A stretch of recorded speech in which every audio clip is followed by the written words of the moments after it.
That's good. Welcome everyone to Season 3, Episode 87 of the Premier Pod. I'm your host, Yash Bika, joined by my co-host, Tyler Chan. In this episode, we'll be discussing the Champions League and Europa League final and a couple transfer updates from Chelsea and Arsenal. And just in general, just a general update about where we are, where we kind of see our goals and our plans for the upcoming Premier League season. But to get things started, talking about the Champions League final that happened last night. So we're recording this on Monday. Champions League final happened on Sunday. I actually didn't get to watch this live. I went on a hike to kind of get away from everything and just relax a little bit. So I had to rewatch the entire Champions League final on replay. And most of the time, whenever I miss a game live, I'll tend to just go to YouTube and watch the highlights because it's kind of hard to block out 2 hours worth of time, especially when you're working full time and stuff like that. But for this game, I was really looking forward to this game. So I just basically made the effort of just watching it on replay. And to be honest, I told Tyler kind of roasted me. He was just like, you should have just watched the highlights on YouTube. And I agree with him on that point. But I will say just a couple things I took away from this game. First of all, Kingsley Coman. Oh my goodness. I think everyone knew how good of a player he is. But this game, I mean, he just went off. He had that right back for PSG. I think his name is Career. Kier. He just had him on skates the entire time. I mean, he was all over the place.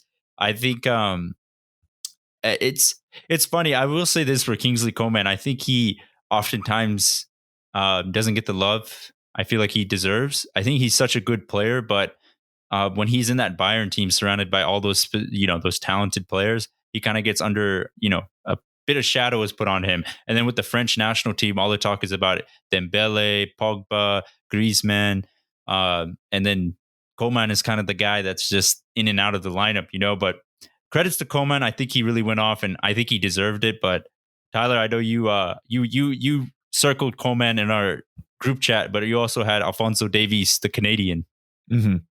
And before I get into that, I have to say kudos to you, Yash, for managing to not have the game spoiled for you before watching the entire replay. Because it was tough.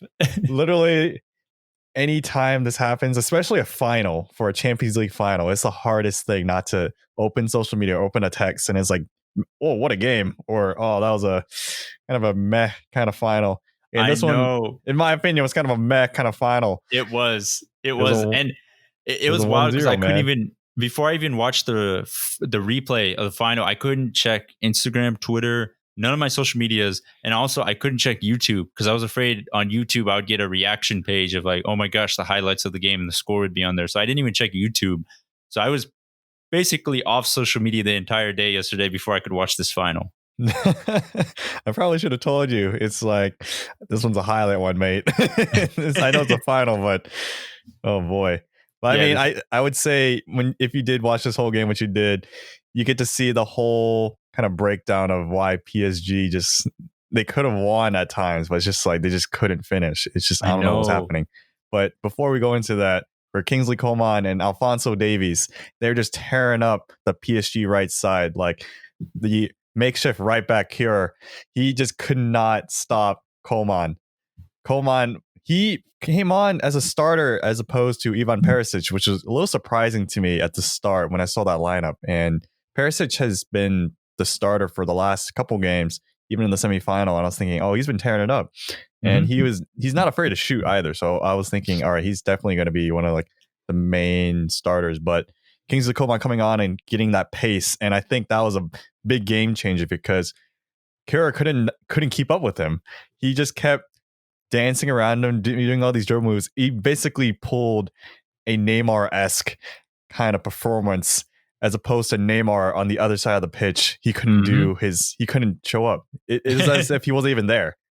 I literally joked to some of my friends. I was like, man, once Neymar gets subbed onto the pitch, it'd be a whole different game. But he was supposed to turn up that game. We gave him a lot of praise going into this final too, that if he's going to be one of the best players of all time in that conversation, he has to, show up in these kind of games and really put the team on his back if the going gets tough. And when it did get tough, especially in later parts of the game, he looked really just distraught. He just really didn't look like he was up for it. He just looked defeated the entire game, at least for the later parts. But when you look at, like, say, Kingsley Coman and Alphonso Davies, they're in it to win it. Alphonso Davies, especially, he just had this kind of swagger about him where he didn't really care. He just had like ice in his veins. It didn't look like he knew he was in a final at times, where the certain passes he would do that were just so high risk at times. I was like, oh my, I don't know about that. Kind of fast, but he would get away with a lot of things. And then because of his pace and just because of just his pure confidence. So he basically shut down that whole left side, and Angel Di Maria just couldn't get past him.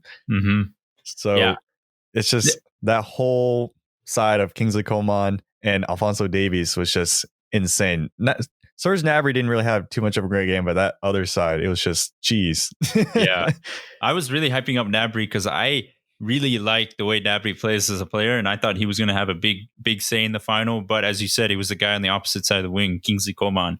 I will say, there is a petition that's been put out by BR Football, basically with Robert Lewandowski, because as we know, the Ballon d'Or ceremony and the award got canceled this year because of Corona, and the league's not being able to finish their league. And as Nathan said, oddly enough, Ballon d'Or is given by the French Association, correct? It was like the French Newspaper Association or something like that. Yeah, something like that. And it probably makes sense because Ligue 1 and everything was canceled. So maybe that's why they canceled the Ballon d'Or and everything. But there is a huge petition going around trying to get Robert Lewandowski his dues and getting him the Ballon d'Or he deserves, because this man has had an incredible season. I mean, he almost scored a fantastic goal this game. Wasn't it like a volley? It was like a half-turn volley or hit the post. Yeah, and he had Keylor Navas just rooted to the spot. So I don't know. We talked about this before, but I think Robert Lewandowski definitely deserved the Ballon d'Or this year, and it's unfortunate, and it's likely that he probably won't get it. But it would be so nice to see another player that's not Messi or Ronaldo really get this award. And to be fair, Robert Lewandowski this year put up Messi and Ronaldo numbers. These are the numbers Messi and Ronaldo consistently put up, but Robert Lewandowski did it this year, and he won the Champions League, and he won a treble with Bayern. So it's a little unfortunate to see that he's not being awarded with the best individual player award that is get in European football. And especially after seeing PSG lose in the Champions League final, the French are definitely not going to have the Ballon d'Or. It's like, oh, mate. Don't give it to the German that destroyed us. Yeah, just give it to the Germans or the Polish man. But that's also a shame because there's also, the Young Player of the Year award. Was it the Golden Boy award? The Golden Boy. Yeah. That definitely, I feel like, would have gone to Alphonso Davies, the 19-year-old Ghanaian who played in the MLS just not too long ago as a winger. Actually, he was for the Vancouver Whitecaps, a left wing, center attacking mid, and that too. Yeah, as a center attacking mid. He basically did not play left back or defense at all. He's just very attacking, and then he got converted to left back, and now was in the Champions League final for Bayern Munich and won the game. That's insane. What an insane story. And I gotta give props to Alphonso Davies. He's one of my favorite players to look at now, and he's younger than both of us. 19 years old. Yeah, his story is pretty cool. I can't remember the exact specifics of it, but you can go on social media, and there's so many social media accounts that post about his story. But it's wild because he joined the Vancouver Whitecaps, I believe, as a youth player, and kind of progressed through the ranks, got promoted to the senior team. I think he was one of the youngest goal scorers in the MLS history, then moved over to the Bundesliga and won a trophy with Bayern Munich in his first season. And then this season wins the Champions League. So he's had an incredible type of trajectory. And I will say this, for someone that has been playing in the attacking side of the field for pretty much all of his career in the MLS as well, it shows that he's a pretty intelligent player when it comes to on the pitch performance, because he's able to just go to the left back position. And obviously that's down to training, but it does take a good brain to figure out where you need to be on the field. And, he has a lot of pace. Obviously everyone knows the amount of pace he has, but you can't just rely on your pace all the time as a defender. You kind of need to know where to be positionally to defend set pieces and also just to defend the winger. So kudos to Alphonso Davies, the MLS product. Mm-hmm. Man, he's going to be such a threat because even seeing this Champions League run where he was able to basically destroy Nelson Semedo's career going up that left wing, but also stop Angel Di Maria in a Champions League final as a left back. That's incredible. And at age of 19, already doing things like this, he's going to be like Trent Alexander-Arnold level in terms of just the best fullback on that side. I hate to say he's pretty much like Robertson. He's pretty much Trent Alexander-Arnold on the left wing. And just like Trent Alexander-Arnold, are we sure fullback is his best position? Because it seems like maybe as he gets a little bit older, he could kind of just take over one of the wing positions. And it seems like with Trent, that could be the same position for Liverpool, where as he gets a little bit older, maybe he can just take over the right wing or the midfield position just because of how technically talented they are. But that's obviously a what if conversation. Yeah, it's a whole other podcast. Yeah, a whole podcast episode. But I want to mention, you mentioned this with Leon Goretzka. It was weird. All right, so if you notice how big Leon Goretzka was at the end of the Champions League, when they had basically the winners' medals and everything, there was a bunch of pictures of Leon Goretzka's his muscles. This dude is huge. And I will want to point this out. Leroy Sané, who also joined Bayern Munich during this Corona time, he also got very big as well. So I don't know what they're doing in Germany right now, but a lot of the players are getting huge. And it's pretty much he went through the Adama Traore transformation. So all of a sudden, we're going to see Alphonso Davies looking like Todd Gurley next season at this rate. Dude, I need what they are getting. What is this? They had the secret sauce. It literally took just a few months.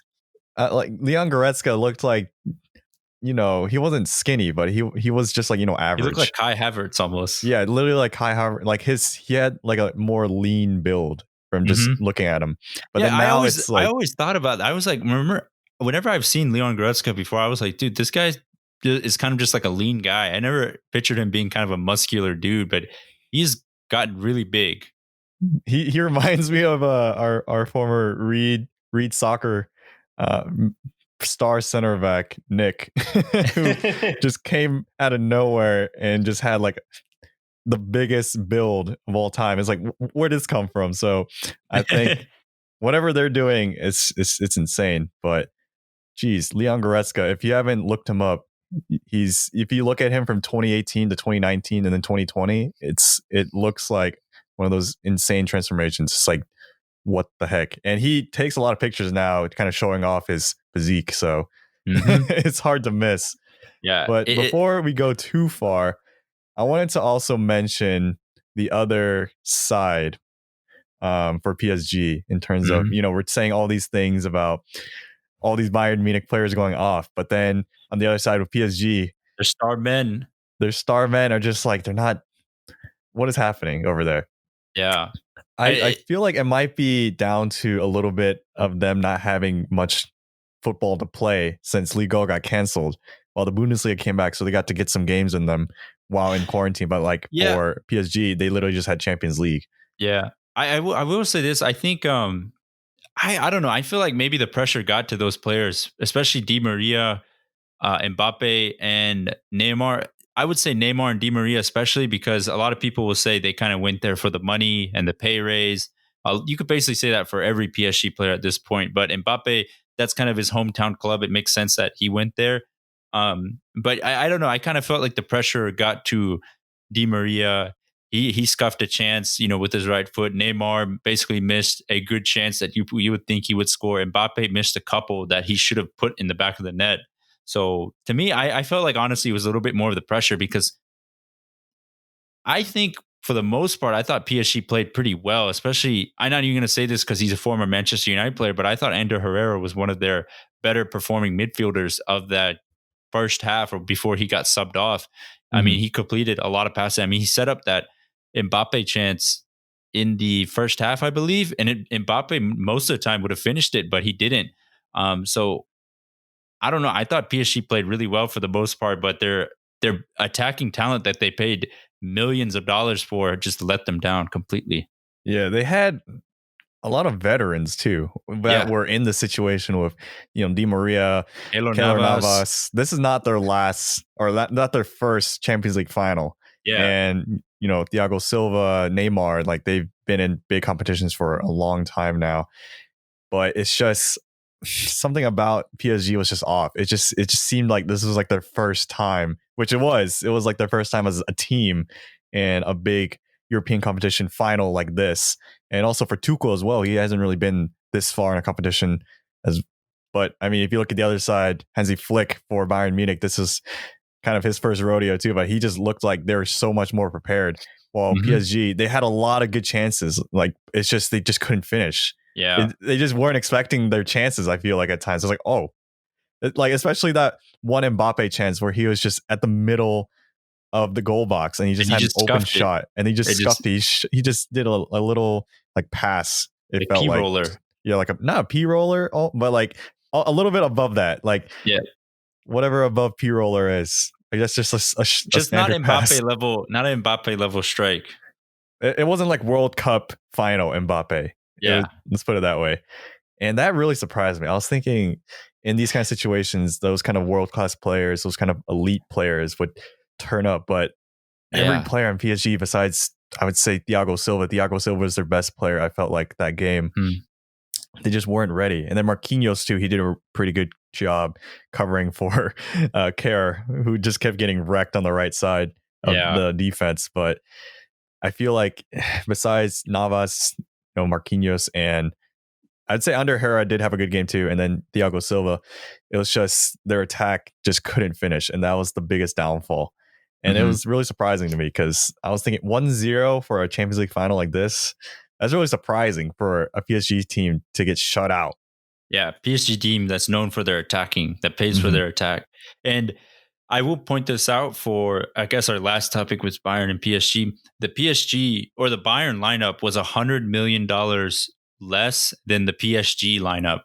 And I know a lot of people were going for going for Bayern Munich who are, they weren't really Bayern Munich fans. They just went for Bayern Munich because they basically not play football the right way. It's more about how they use the board and how they use their finances. Because if you look at Bayern Munich's team, most of their team is actually, a lot of their players are just free transfers, loan-ins, or grabbing them off good deals from other teams. And I know a lot of people make the joke that they just buy every good Bundesliga player that doesn't go to Bayern. They just buy them. And that's true. But you have to give them credit for picking up players like Lewandowski on a free transfer. They picked up Götze. Wasn't on like almost a free transfer at that point? Yeah, or like it was a very pretty cheap good deal. And then, I mean, you see Leroy Sané. Gnabry was on a cheaper deal. I think Coman was a swap for Vidal, right? Or something like that. Not with Vidal, but it was sort of a cheaper deal. It was a swap with Douglas Costa, right? Yeah. I mean, and they picked up Davies on a pretty good transfer as well. So generally speaking, Bayern Munich always they have such a good, talented squad, but they make the right decisions in the transfer market. They know when to buy players. They know how to evaluate players. They know when the right time to go in and purchase them. And I think it's a good model that a lot of big teams should start to follow, because Bayern Munich aren't putting themselves in a big financial hole all the time because they're not spending for like 200 million on an attacker or 100 million on an attacker consistently.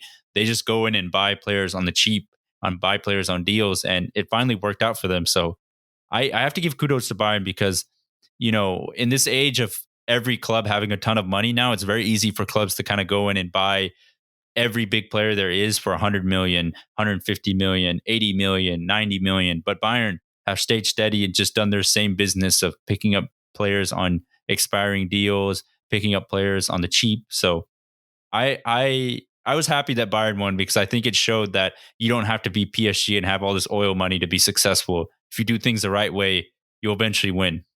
Yeah. And to add on to what you're saying, Yash, on top of Bayern's good deals, they also have a really good academy where they brought up certain players like Thomas Muller and Joshua Kimmich, like Schweinsteiger, right? Hmm? Schweinsteiger, Lahm, right? We're part of that as well. Dude, Lahm's been there for, geez. If you remember Philip Lahm, you OG. Holy cow, OG.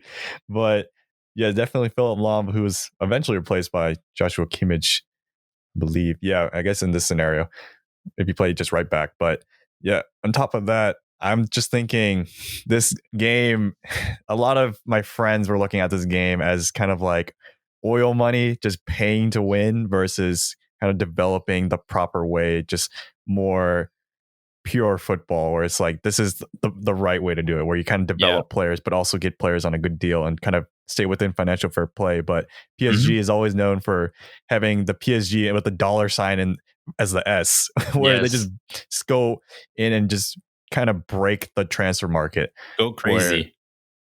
Where like Neymar, I remember, was just an insane number. 220 mil, right? 220 mil. And before, back in the days, I remember 50 million was a crazy number. Ronaldo went for 70, I think, or 60 million. And that was like, transfer record. I thought that would break the market. But 220 for Neymar and then 170 for Mbappe. I was just like, how? How are they doing this? Financial fair play. So it like all these kind of moves, I feel like, are the reason why, on top of some moves from like say City, Barcelona, Real Madrid, even Liverpool at times have kind of broken this transfer like fluctuation and inflation. But I'd say PSG was the worst of them all. And just they really were just like a pay to win team. Like when you play a video game, that person who comes in with like a $5,000 team for a $60 video game, it's like, all right, you need to calm down. And PSG is the equivalent of that. So I feel like all of like at least our friends that we've been talking to, it felt like if PSG were to win, it's kind of like pay to win what would win the Champions League this year. But that's why a lot of people were rooting for Bayern to win. And that's why a lot of, random fans of just not even Liga teams, they just don't like PSG. It's just, they just have this kind of aura about them where it's just like, all right, it's just all money. And that's why when we mention players like Neymar and Di Maria and Keylor Navas, it's like, oh, they're just there for the money. It's like they're not even there for the club. So it's kind of tough because there's certain players on that team that I really like Mbappe. I really like Mbappe. So, but as like a team overall, it's like I can't be a supporter of that team. I can't, if it's like a neutral game like this final, I have to support the other team, and that'd be Bayern. So I'm glad Bayern won. Long story short. Yeah. That's basically the long story short. And long story short, I'm glad Bayern won because I feel like that really tells a good message, or it's like if you do it a more moral way, like a good proper way, then you will ultimately get the win, because like they had the right mindset going into this game. They had the right mindset during the game for Bayern, and like ultimately it's just a good story coming out of it. And I also, this is my last thing with them, I will say, when you do it that way, you kind of build a good team culture and a good, basically an environment where, whenever things go bad, no one starts pointing fingers. Everyone has accountability, because that's like culture that they kind of bring. And it's pretty interesting because a team such as Liverpool have been doing it sort of the same way as well, such as Bayern. I know they broke the record with, buying Van Dijk and such, but in general, it's not like they have gone out and bought 180 million Mbappe or 220 million Neymar. They've slowly built up a squad and built up a culture, and that allowed them to win the Champions League. And the same with Bayern, who couldn't really get off the semifinal hump, but they finally did, and they won a Champions League again. But we're switching gears to the Kings of Europa League. Sevilla beating Inter Milan 3-2. I will say this, Lopetegui has to be probably the most nervous looking managers on the sidelines of all time. That dude literally looks like he like robbed a bank and he's getting interrogated. He looks sloppy. It's just he's biting his nails, up his collared shirt. It's biting just like his that, nails. Yeah, biting his nails. Like his hair is not really fixed, but somehow, some way, it's just sometimes that it doesn't really matter what someone looks like. It's just like if they can do the job, they can win you some big things. And that's kind of like how it is real life of work sometimes too. It's like, how did that guy get into this office? And he's like, oh, holy cow. And you just realize he's like a beast, or she's like insane at what she does. It's how it is sometimes for soccer too. And then you see like the other side with Antonio Conte. He has a lot of pedigree with him with Chelsea, and then like Lopetegui going into that game, he's like, man, he just got sacked from Real Madrid. So this game was like some contrasting kind of notions, but I would say Inter were the favorites in my opinion going into this final, and then Sevilla somehow got through Manchester United. I feel like I was a little surprised by that, because I was like, oh, I don't really think of that many star players on the Sevilla team. And Campos, man, went off. And so that Campos did go off. And then Luke de Jong, of all people, who didn't score in 8 games prior, I believe, to the semifinals, just went off. Scores the winner. And then he scores in the final too. So, I mean, that goes to show some people are just clutch gameplay winners.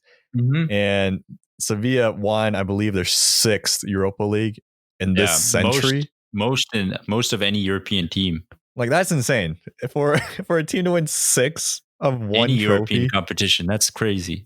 Within 1 century, and the century's only been 20 years. Like, that's incredible. Yeah. I think it was. I don't have much to say because it's just a great achievement. I think whenever Sevilla's in the Europa League, you can pretty much shoehorn them into the final, semifinal, and win it. Basically, it's like it doesn't make sense sometimes. It's like they just won just because they're Sevilla. Yeah, I feel like that's just what happened. Exactly. So I don't understand how they're able to do it every season. It's fascinating to say the least. But they deserve it. Congrats to them. I really didn't have much to say about the Europa League because I was in a meeting half the time when the game was going on, so I couldn't really watch it, and I had really no intention to rewatch a Europa League final. You rip having the Europa League final be on a Friday at 3 p.m. It was that's why no one's watching the Europa League. Why is it on Fridays? The final is at a Friday at 3 p.m. I was in a meeting as well during this, and I was watching the game, and I saw the final goal with Diego Carlos with a bicycle kick, hitting it into Lukaku with an own goal. Ultimately, that was in my meeting. I was just sitting there like, like, I was talking literally, and then when I saw that, I just stopped and I just lost my train of thought. And I was like, that just happened? Is Sevilla about to win the Europa League again? And then they won, and I was just thinking, holy cow. Exactly. So, I mean, at least if you are at work and then you don't have much to do, it works out. But I guess for me and Yash, usually we're a little busy at work. But if you say, at like a library, or actually it'd be kind of hard to watch at a library, or like, some random desk job where you're doing, not too much interaction with anyone else. You're just kind of by yourself. Yeah, you can just kind of works out. But if you're like in constant communication with people, it's a little harder to watch these games. But that's just, I feel like that's my take. But man, I feel like this is a really good final. It just went under the radar. Exactly. I think it was just a European football fatigue off everyone's mind. Exactly. But switching over to transfer news, there's some quick things. First of all, it has almost been an entire month since the transfer window has been open, and 3 Premier League clubs have yet to sign anyone. I'm talking Wolverhampton Wolves, Manchester United, and Leicester City have not signed anyone in the transfer window, which is amazing to say the least and quite fascinating. But quickly going into a team that has just been going off in the transfer window, I would say probably if they get everyone that we're reporting, and it looks like they will because the reporter we are going off of is super reliable, they probably, I'm going to just say this, they might literally have the best transfer window of all time. Chelsea have now basically, Fabrizio Romano has confirmed that the deal for Kai Havertz to Chelsea is done and Thiago Silva to Chelsea is done. And Chelsea are trying to figure out a way where they can loan Tomori and Emerson to get Ben Chilwell to sign him on a full-time contract. My goodness. If Chelsea fans, if you literally get out of this window and you've signed Timo Werner, Ziyech, Kai Havertz, Thiago Silva, and Ben Chilwell, that's 5 players. That's 5 game-changing players. And I think if they actually do that, I don't know. I always said that Chelsea needed to focus on the defense, but if they get Ben Chilwell, I know Thiago Silva is 36, but we saw in the Champions League final that he is still a pretty quality center back compared to most. I mean, especially what Chelsea have right now. Yeah, exactly. A much bigger upgrade than whatever they have. I just don't get it. I don't know how they have all this money. I don't know if it's because they didn't get a chance to buy anyone in the previous window because of the transfer ban. Maybe Abramovich has this extra lump of cash, but it's getting kind of scary. This almost feels like Chelsea have turned into the PSG of the Premier League at this rate, because at this point it feels like they have unlimited money. It's just it's crazy. I don't know. I don't know if you agree with me. It feels like they've literally turned into PSG of the Premier League. I don't think it's that insane yet because if you still look back at it, it's like, say, Ziyech was still a pretty good deal, like under 50 mil. Warner was 50 mil or 50 million pounds. And when we speak in these kind of terms, and then Kai Havertz is going to be 100, and this is still cheaper than Neymar. Yeah. But at the same time, too, going through, if you think about it from last year, if they didn't spend the money, how much would they have to bring over? And then, like, I guess you just spend it all at once now. But at the same time, since we're in this kind of financial crisis across the globe, most teams don't have as much money, I feel like. But I feel like certain teams like Chelsea, they're still kind of flexing their muscles as if there's no kind of disruption in the world. It's as if it's like, oh, it's just smooth sailing. And you kind of see that with Manchester City too, spending 40 million on Nathan Ake and then another 24 on Florian Torres. But I mean, for Chelsea to spend this much, that's pretty incredible. And for Kai Havertz, 100 million. Yeah, and Thiago Silva's a free deal, but he's not going to be on a cheap contract. That man's going to want at least 200K. At least 200K. It's a lot of money. And also, yeah, he's coming from PSG, so he's probably making bank. And I don't think he would probably settle for a lower. I think the figure's going around 50 million pounds. So 50 mil for Ben Chilwell. Yes, that's a reported figure, around that figure. I'm not surprised, but at the same time, now I'm a little concerned with how is Chelsea getting all this money? Unless Roman Abramovich, during that year where he couldn't buy any players, he just put all of his money into Tesla stock, and then the Tesla stocks have gone up.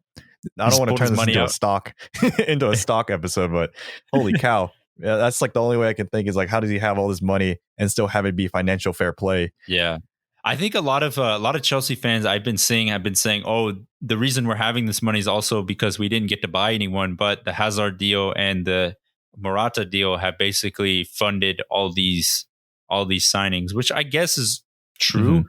But I mean, gosh, I don't know. With these signings, I'm kind of scared. I actually feel like they could legitimately challenge for the title with City and Liverpool. I feel like, I don't know if they'll win it, but I actually feel like it will be a much more of a challenge. It will be almost like a 3-horse race at this point, the way they're going. I think it will really depend on their defense because they conceded the most goals of the top 6 last season. So, man, this attack though. Yeah, this attack is insane. But I mean, if you watch Liverpool just like a couple seasons ago, where before Van Dijk, they would score so many goals, but concede so many, and then that'd be their ultimate downfall. So I think Chelsea, they would be a lot more competitive this upcoming season, but also at the same time, these are supposedly 3 new players coming into the starting 11. They don't have much chemistry yet. They don't have much playing time together. So I think that'll be a bigger factor too, because in clutch time is like, who do they know to rely on but besides themselves? And then, I feel like when you have that synergy where you don't even have to speak sometimes, and he's just like, all right, I don't know, pass it to Mane and then to Salah, and for me, I was like, all right, done. But then at this point, it's like, Kai Havertz can be like, am I just gonna have to beat everyone like on the dribble and then go by myself while Werner's making a run? I don't know. It's just literally they have to figure out how each other play, and I think that'll take a couple of seasons at least. And I think Chelsea are known to win trophies, like that's what they do regardless of the manager, but this is a very peculiar situation that they're in now since they brought in Lampard, and then I feel like the culture is slightly changed because I feel like Lampard would be more nurturing of the academy products, and he was kind of forced into it, but now he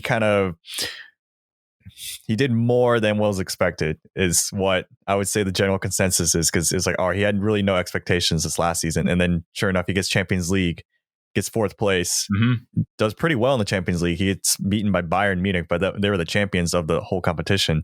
Yeah. And now he's brought in all these players. The expectations for Lampard are definitely much higher. And I feel like he definitely has to win something now this upcoming season. There's definitely expectations. So I don't know how they're gonna with this squad. Yeah, I don't know I don't know how they're gonna handle this pressure, because now there is a pressure as opposed to last season. There was no pressure. So that will be a factor, and they're not gonna have the fans to really cheer them on. And I think that could help players I feel like, kind of get over certain humps, but now it'll kind of be more mental. So, I mean, there's a lot of these little factors. We can go on and on about little factors, but I mean, the fact of the matter is that insane. Chelsea are insane, but it's like, can they really live up to the potential? I don't know. I don't know, man. But it's as a rival fan, and even as you as a rival fan, you got to be a little like, gosh, so jealous. Yeah, and then they still have Pulisic. Yeah, they have literally the Captain America, so they're literally pulling in. About to go off. Oh, they're just pulling in so much commercial money right now. The only bad thing is just their jerseys look. Yeah, jerseys are hideous, but they got the players to make up for it. But like I mentioned before, the 3 Premier League clubs that have not signed anyone are Wolves, Manchester United, and Leicester. And I will say this, for all 3 teams, I'm very worried. As a Manchester United fan, I'm very worried going into this new season because we've seen with the likes of Tottenham, when you don't buy players or you don't try to reinvent your squad or add some depth or really just buy a game changer here and there, you see that the club will kind of deteriorate. The players will kind of get out of form. The players will get a little lethargic, a little bit complacent. And for all 3 of these clubs, I'm a little worried. And especially a club like Wolves, who I feel like in recent seasons have really made their transfers. They've really completed them really fast, really early in the window. So it's surprising that Wolves haven't went out and purchased anyone, but they are in talks with Arsenal to get Ainsley Maitland-Niles. Can't say his name, but they are in talks to get him. I think he'll be a pretty decent signing. And for Leicester, they officially announced the contract extension for James Maddison. So with that, I feel like Maddison is basically off the market, which is good for them. They could get to keep him for another season, but especially for Manchester United and Leicester City, clubs that are trying to ambition for more and going into next season, it's a bit of a worrying time, I would say. And for me, it's a little frustrating to be a Manchester United fan because sure, they are trying to go all in for Sancho, but sure, okay, like let's say if it's impossible to get a game-changing world-class signing this summer, the most that United board can do is kind of fill out the squad and add more depth here and there, because right now the Manchester United squad does not have a lot of depth. It's the starting 11 and then a bunch of other average Joes basically on the bench, average Joes, guys that you can't really trust on or rely on to be in the starting 11. So I wanted to know, I was curious, has Liverpool ever gone a period of time where they just haven't signed anyone in the summer transfer window? Usually, Liverpool don't sign anyone in the winter transfer window. Okay. Especially under Klopp. But in the summer transfer windows, Liverpool has been, under at least Klopp's era, they've been very quiet. Even back in the day when you first started watching? Has it been like Rodgers and, Kenny Dalglish, Roy Hodgson, it was usually a lot louder. And when I say like quiet transfer window, I mean like when you would hear of a player like Andy Carroll or Luis Suarez, it'd be like a lot of rumors leading up to it, and then it would happen. But under Klopp, I feel like there's so many random surprises for transfers. Like Fabinho literally came out of nowhere. I was just on Twitter one day, and then all of a sudden it was like, oh, Liverpool bought Fabinho. I was like, what? I was like, holy cow. And then another one, like just literally just a couple weeks ago, we got Tsimikas, the Greek left back. I still can't pronounce his name. But it's just all these, and then like Minamino too, like one of my new favorite players. He just came out of nowhere as well. So I feel like Liverpool are a lot more quiet in terms of their, I would say, publicity of these transfers. So who knows, maybe United might be behind the scenes trying to make some moves, but getting David Brooks. Let's go. David Brooks or Daniel Brooks from Bournemouth. I mean, his buddy Ramsdale has gone to Sheffield United. So I mean, it's not, and then Ake's left too to Man City. So it's not too crazy for more. All the good players from Bournemouth are just dipping out. That'd be so sad, though. Gosh. But I will say this. It's frustrating as a Manchester United fan because I see all these other clubs, and it's every transfer window with Manchester United. They take forever to sign someone. I think I've ranted on this before, but I'll say this again. They take forever to sign anyone. Last summer, they literally had to go through 86 right backs, I believe, until they picked Aaron Wan-Bissaka. Why would you need to go through 86 different right backs? it was just obvious that Aaron Wan-Bissaka was the best right back or one of the best right backs in the Premier League. You go out I and can't buy even him. name 86 right backs. Exactly. And then Harry Maguire. Why did Harry Maguire take the entire summer window? It was the whole thing. Oh, United don't want to pay the full 80 mil for Maguire. They don't want to do it. They don't want to do it. And guess what happened? They ended up paying the full price for him.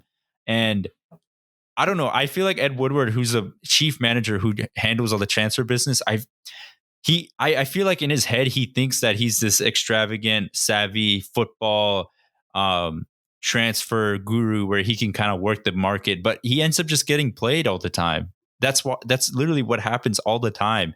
And it's so frustrating because United don't go in and buy players really fast. And that ends up hurting the team chemistry in the team because now you put Ole Gunnar Solskjaer against the ropes because now if he gets a player in October, he's basically going to have to assimilate him and get him adjusted to his new teammates, his new play style.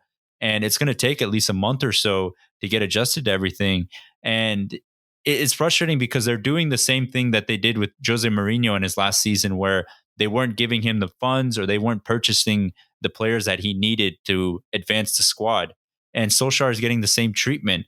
And it's frustrating because you've seen that the starting 11, it's a good starting 11, but they can't rely on anyone on the bench. So they're just going to get worn out.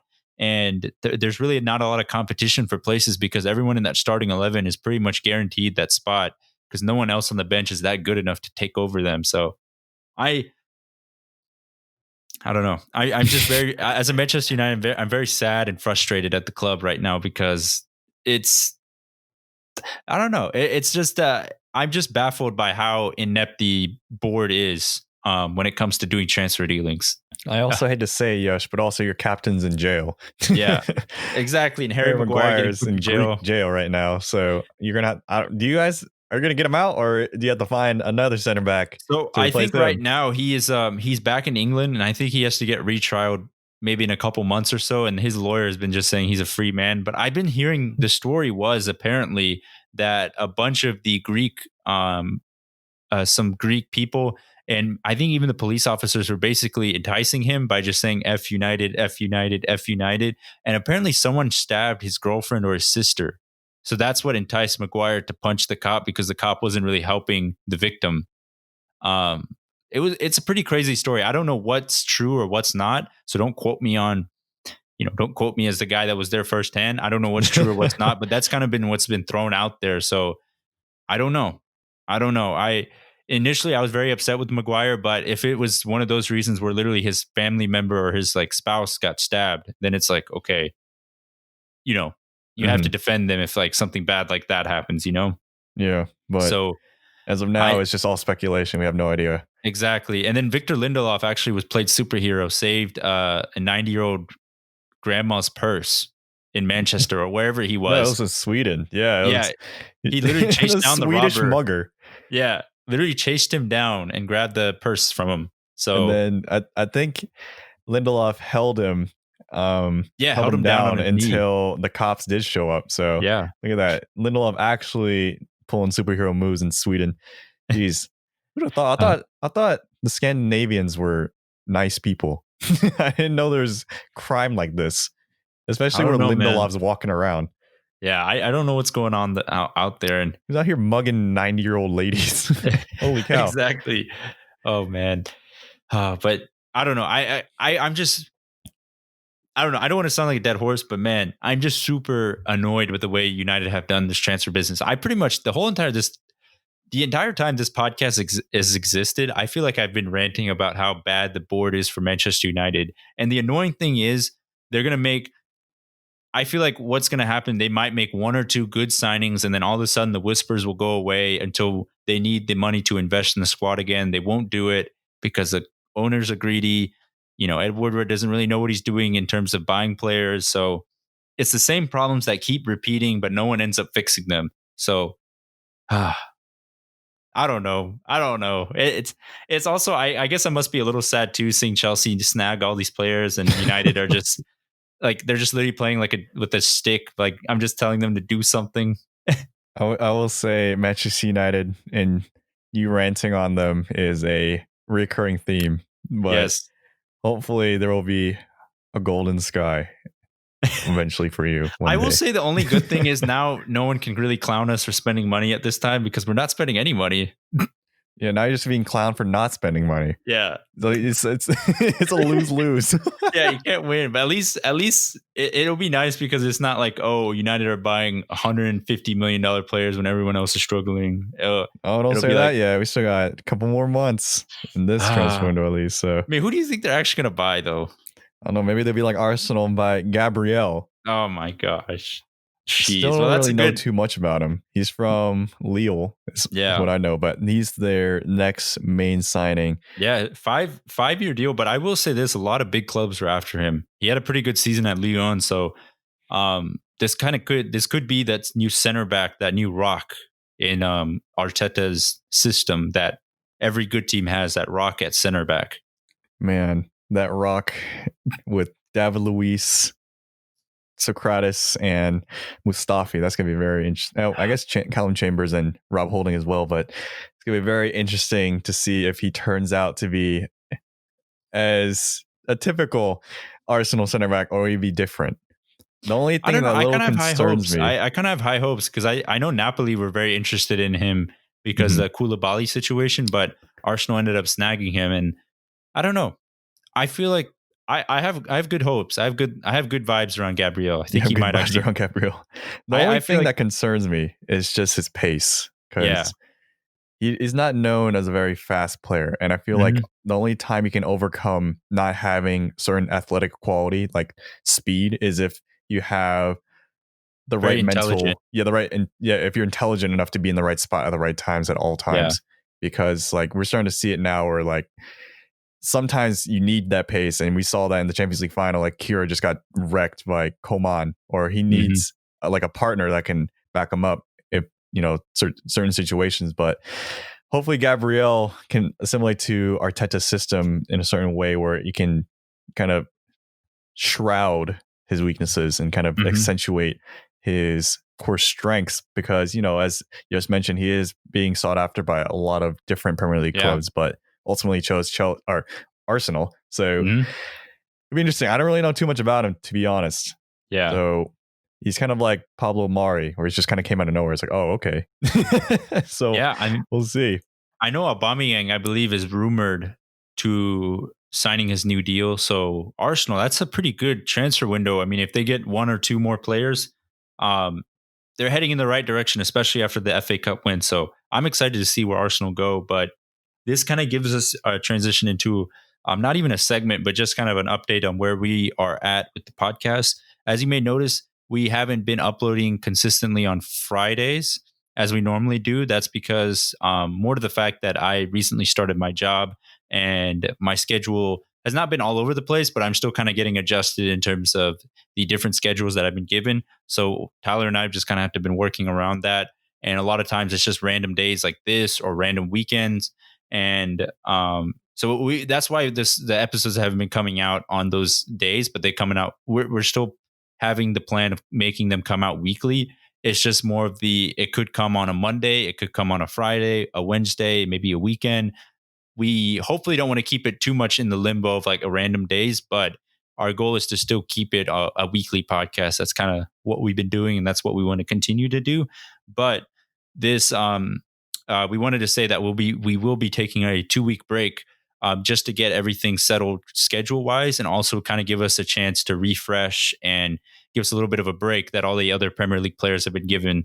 Give us a little bit of a break after covering the season, but no, giving us a break to kind of recuperate, get some things handled on the back end side of the podcast, more the business stuff, and really just come up with some fresh ideas and just be re-energized. Not to say we're burnt out or anything, but just get re-energized for the new season that's coming up, because it's coming up soon, and we just want to make sure we're at the peak of our powers, I would say. And also, as just to reiterate, it's just a good time to take a break, since, as the Premier League players are taking the break, it'd be a good time, because I don't think we've taken a break since March. So we've been going strong. Trucking. Yeah. And since Yash is starting this new kind of work lifestyle, it'd be a good opportunity to kind of adjust and then kind of figure out what our future schedules will be, so that we don't have to be as sporadic when it comes to releasing the podcast. So I know for Yash, just to kind of give you guys some background, his schedule could be like 9 to 5 or like 4 to 12, and he doesn't really know his schedule till like a couple weeks before. Mm-hmm. So if we can figure out a system to make sure we can record ahead of time and then kind of figure out when to release the episode, then I think that'd be good to go. But we're going to be figuring out all these kind of logistical things behind the scenes for these next 2 weeks and then coming up with some new ideas. So we'll be back with some big things. Yes. But we'll just be taking a short break. I'm excited. The breaks always help because they help us get energized and get us going. But especially when we come back from this break, we're going to have a preview episode. Obviously, it's a tradition to have the preview episode before the new season. But as Tyler said, we're super excited to, take a break, get re-energized, get recharged up, and really look forward to the next season. But I want to quickly say that we really appreciate all the support and all the kind words that have been thrown our way on Twitter and everywhere. I know we haven't been super active on Twitter lately, just again with the whole job thing getting adjusted and such, but we definitely do see those messages and those notifications. So shout out to all you guys.